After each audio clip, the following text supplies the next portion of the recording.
over the course of the first issue, we do hear that there are keepers, there are makers, and there are ministers. These are three branches of the government that we become aware of.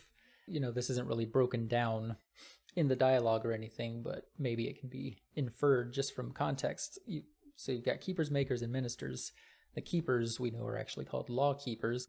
You can maybe assume lawmakers. So we've got people who make the law, people who minister the law, people who keep the law.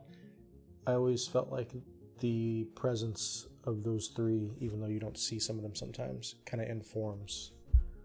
Like it's a way to show the government instead of just telling people about it. They kind of represent the way Boomtown government works in the different subset of each organization. Yeah, it shows us these different functions of government, and it kind of shows the philosophy of government and either how they see the world or how they feel like life needs to be managed. An even better illustration of what they represent in the story would be an actual illustration of the characters. So looking forward to that. And the ministers look incredible, so that's going to be fun. Minister's dope. I think we can show them. Should we just show them? Could.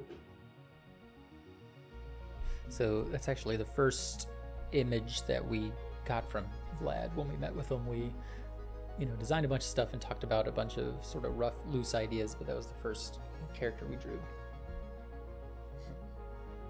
Pretty cool. Also, we've got the keepers. We've got a little sketch of a maker somewhere, but we haven't really gotten to a finalized design on them yet. So yeah, as the story goes on, it'll be fun to introduce some more of those characters' roles and what they do in the world, and also get some more art to show you. Looking forward to that. Also, I don't know if you've Googled Ternion, and I know what that word means, but it's kind of another representation in the story of some of the major themes that are going on. Well, we don't exactly hide it either. I mean, again, we're showing you a lot of stuff that has to do with Ternion as an idea, and there is a part of the story that's important to that a lot of this stuff is built off of, and I guess that'll become apparent with time. But yeah, you'll notice a lot of the stuff that we put into the story is grouped in threes. It's the main idea that's kicking off the whole story, and how we built off from that. We wanted to reinforce that continually, and so it just made sense to do it where we could and where it made sense. Everything that we do that way doesn't have a direct connection to the main driver of the story, but it's definitely influenced by that heavily.